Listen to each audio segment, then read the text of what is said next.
Good morning friends, এখন বাজে 8:48। তো আজকের নতুন ভিডিওতে তোমাদের সবাইকে স্বাগত। আর এই মর্নিংয়ে সকাল সকাল একটা ভালো ওয়েদার। তো আমার অফিসে 3 দিন ছুটি ছিল, আমি ছুটি নিয়েছিলাম। তো এই সময়টা নষ্ট না করে ভাবলাম বাইক রাইডিং করা যাক। আর আমি এবারে কলকাতায় নেই, তারকেশ্বরে আমার বাড়িতে এসেছি। আর তারকেশ্বর থেকে যে রোডটা ধরেছি, তারকেশ্বর থেকে আমি 10ঘড়া পর্যন্ত এসেছি। 10ঘড়া থেকে একটুখানি এগিয়ে বেতার ভবন আছে, সেখান থেকে আমি ডান সাইড নিয়ে নিয়েছি।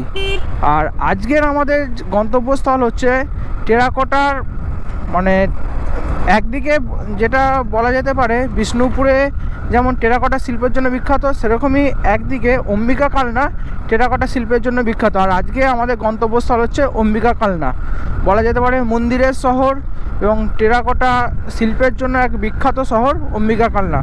চলো, বাদবাকি রাস্তা তোমাদের রাস্তায় যেতে যেতেই কথা হবে তোমাদের সাথে।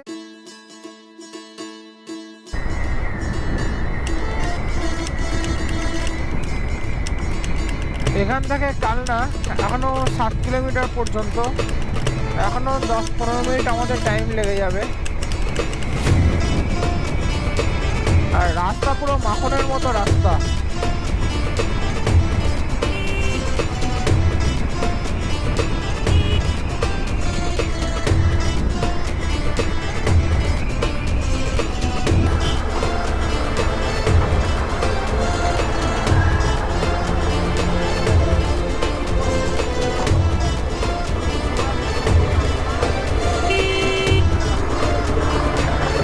এই যে রেল স্টেশনটা দেখা যাচ্ছে, এটা হচ্ছে অম্বিকা কালনা রেল স্টেশন। রাস্তার অবস্থা ভীষণ।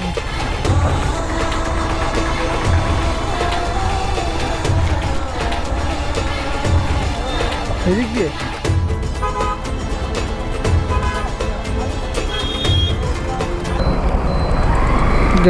দাদা দাদা 108 শিব মন্দিরটা কোনটা? ওই আগের মোড় থেকে যাও, এরকম একটা মোড় আছে আগে, ওই পাশ বলা আছে, এর থেকে বাঁ দিকে ঢুকবে, খানিকটা যেই আবার ডান দিকে চলে যাবে।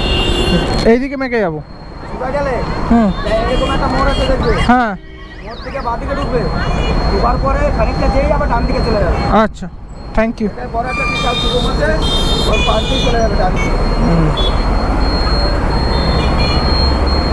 এই রাস্তাটা এইদিকে সোজা চলে যাচ্ছে নবদ্বীপ, আর এইদিকে চলে যাচ্ছে গুপ্তিপাড়া। তো দাদাকে জিজ্ঞাসা করলাম, দাদা বলে একটুখানি এগিয়ে গিয়ে বাঁ দিকে বেরিয়ে যেতে হবে।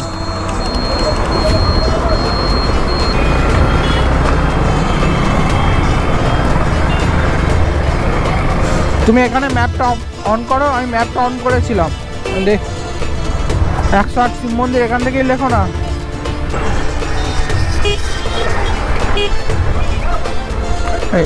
এটা হচ্ছে আরেকটা মোড়।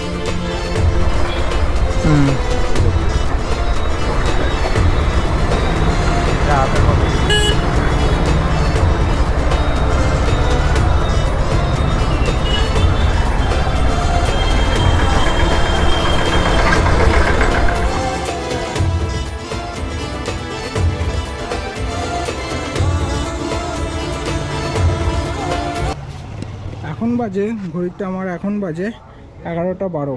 তোমরা দেখতেই পাচ্ছ 11:12 বাজে।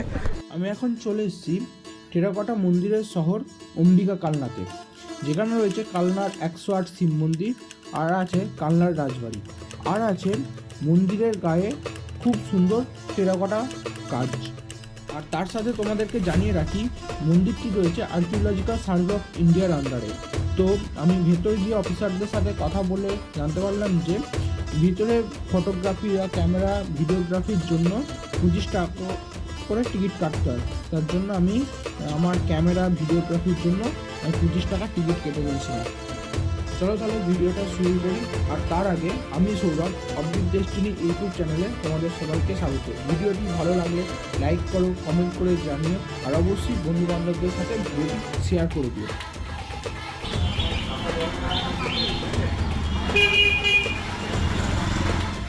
কালনা ভ্রমণ শুরু করব কালনা শহরের প্রাণকেন্দ্র চকবাজার এলাকায় অবস্থিত কালনার আইকনিক 108 শিব মন্দির দিয়ে।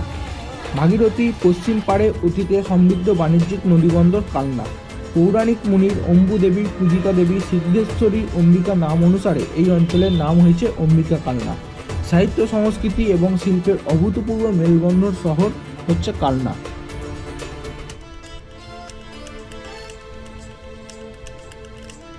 1809 সালে বর্ধমানের রাজা তেজচন্দ্র দ্বারা নির্মিত এই মন্দিরকে নবকৈলাস মন্দির বলা হয়ে থাকে। অসাধারণ শিল্পকলায় সমৃদ্ধ দুটো সমকেন্দ্রিক বৃত্তে 108টা আটচালা মন্দির আছে। একটা রেডিয়াস কম, যে সেটা ছোট সার্কেল, সেটা আছে মাঝখানে, যার মধ্যে রয়েছে 34টা শিব মন্দির, আর বাইরের সার্কেল যেখানে আছে 74টা শিব মন্দির। মন্দিরের প্রত্যেকটা শিবলিঙ্গ উত্তরমুখী। জপমালার 108টা রুদ্রাক্ষের কথা ভেবেই হয়তো এই মন্দিরগুলি গঠন করা হয়েছে। অসাধারণ এক জ্যামিতিক গঠনের অপূর্ব এক নিদর্শন হলো কালনার এই 108টা শিব মন্দির।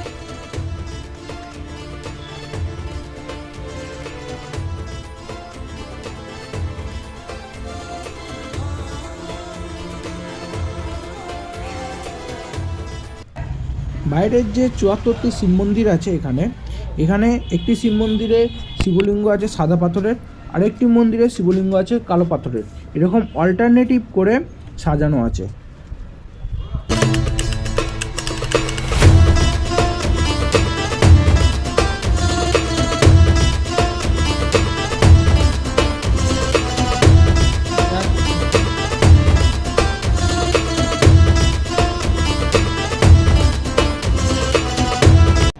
এরপর ভেতরে যে 34টি শিব মন্দির আছে সেটা তোমাদেরকে দেখাবো।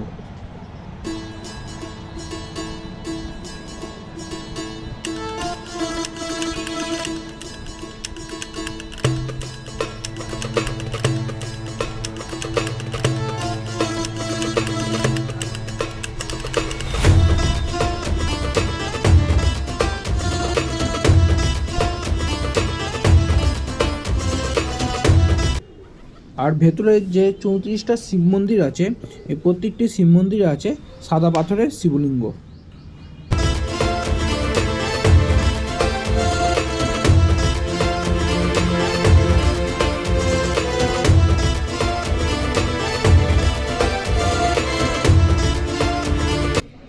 এবার আমি বলি তোমরা এই কালনায় কিভাবে আসবে।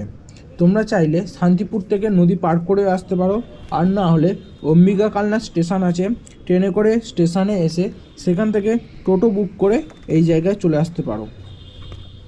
মাঝখানে যে এই গোল মতো সার্কেলটা করা আছে, তুমি যদি এই মাঝখানে এসে দাঁড়াও তাহলে পরপর 34টা মন্দির তুমি একসাথে দেখতে পাবে। 108টি শিব মন্দির ঠিক বিপরীতে আছে কালনার রাজবাড়ি কমপ্লেক্স। রাজবাড়িতে ঢুকে বাঁদিকে প্রথমেই পড়বে রাজবাড়ির কামান।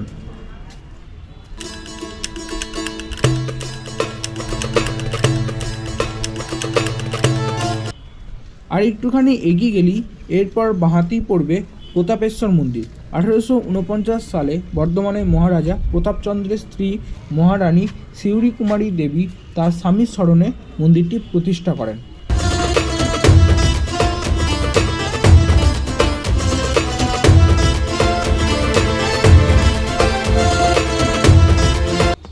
এই মন্দিরের গায়ে সুনিপুণভাবে বহু পৌরাণিক দৃশ্য খোদাই করা আছে, যা আজও ভারতের শিল্পকলার সম্মান বৃদ্ধি করে যাচ্ছে।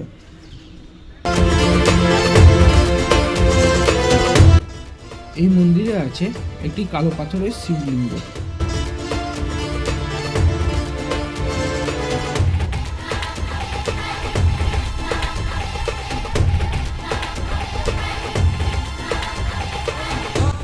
এছাড়াও এই মন্দিরের গায়ে আছে অপূর্ব সুন্দর টেরাকোটার কাজ।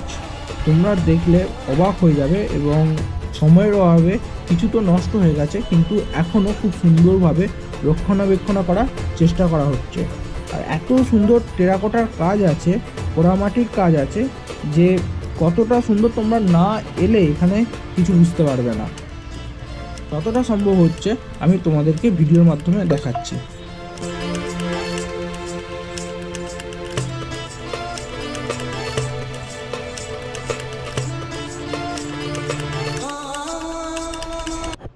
সারা ভারতে যে 5টি 25 রত্ন মন্দির আছে, অর্থাৎ একত্রে 25টি চূড়া বিশিষ্ট মন্দির, তারই মধ্যে 3টি মন্দির আছে এই অম্বিকা কালনাতে। প্রতাপেশ্বর মন্দিরের পাশেই রয়েছে একটি 8চালাবিহীন রাসমঞ্চ, যা 1758 সালে তৈরি করা হয়েছিল। এই রাসমঞ্চ রাজবাড়ির এক অন্যতম নিদর্শন।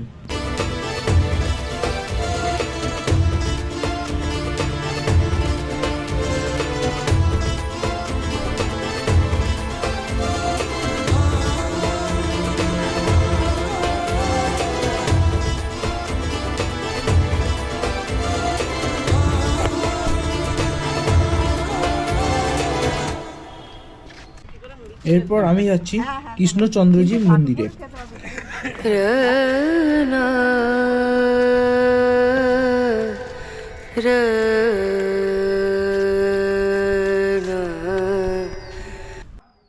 এই কৃষ্ণচন্দ্রজির মন্দির তৈরি করা শুরু হয়েছিল 1751 সালে, শেষ হয় 1755-তে।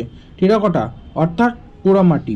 এই মন্দিরে পোড়ামাটি শিল্পের অভূতপূর্ব কাজ দেখে মোহিত হয়ে যেতে হয়। মূলত রামায়ণ এবং মহাভারতের বিভিন্ন ঘটনাগুলি তুলে ধরা হয়েছে এই মন্দিরের দেয়ালগুলিতে।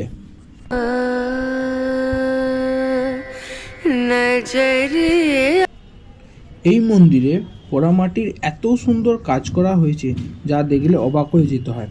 এখানে না আসলে আমি জানতেই পারতাম না যে পোড়ামাটি অর্থাৎ টেরাকোটা শিল্পের এত সুন্দর একটা কাজ সত্যি আমি মিস করতাম এখানে না আসলে। প্রত্যেকটি দেওয়ালে প্রত্যেকটি ধামে খুব সুন্দরভাবে কাজ করা আছে। আমি তোমাদেরকে রিকোয়েস্ট করব তোমরা এই জায়গায় আসো, এলে তোমাদেরও ভীষণ ভালো লাগবে।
এই মন্দিরে প্রতিষ্ঠিত আছে রাধাকৃষ্ণ।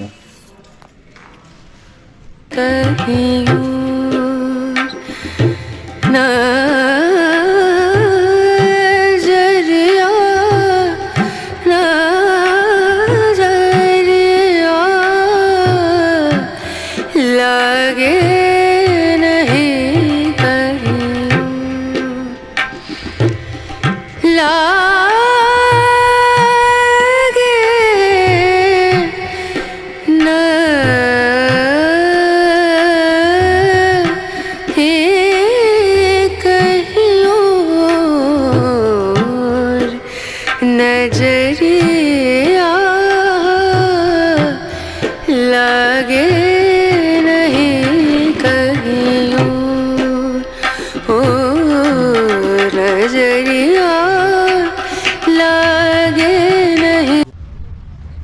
এরপর আমি চললাম লালজির মন্দিরের দিকে।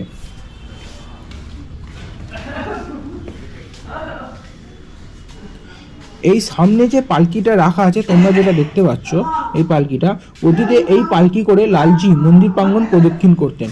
কালনার মন্দির গোষ্ঠীর মধ্যে সবচেয়ে প্রাচীন এই লালজির মন্দির। কালনার 25 রত্ন মন্দির শৈলীর মধ্যে সব থেকে আকর্ষণীয় এই মন্দির। মন্দিরের 3টি স্তরে রয়েছে মোট 25টি চূড়া। 1739 সালে বর্ধমানের মহারানী ব্রজকুমারী দেবী এই মন্দির প্রতিষ্ঠা করেন। আর এই লালজির মন্দিরে প্রত্যেকদিন ভোগ পাওয়া যায়। দুপুর 2টার সময় ভোগ দেওয়া হয়, তবে আগে এসে ভোগের কুপন কাটতে হয়, তবেই ভোগ পাওয়া যায়।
আর এই লালজির মন্দিরেও খুব দুর্ধর্ষ রকমের টেরাকোটার কাজ করা আছে, সেটাও আমি তোমাদেরকে দেখাবো। আর এই লালজির মন্দিরে বিরাজমান করছে রাধাকৃষ্ণ।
তো ভিডিওটি তোমাদের কেমন লাগলো আমাকে অবশ্যই কমেন্টের মাধ্যমে জানিও। আর যারা নিউ ভিউয়ার্স অবশ্যই চ্যানেলটিকে সাবস্ক্রাইব করে দিও এরকম আরও নিত্য নতুন আকর্ষণীয় ভিডিও পেতে। আর অবশ্যই তোমাদের বন্ধুদের মধ্যে ভিডিওটি শেয়ার করে দিও। এরপর দেখা হচ্ছে নেক্সট ভিডিওতে।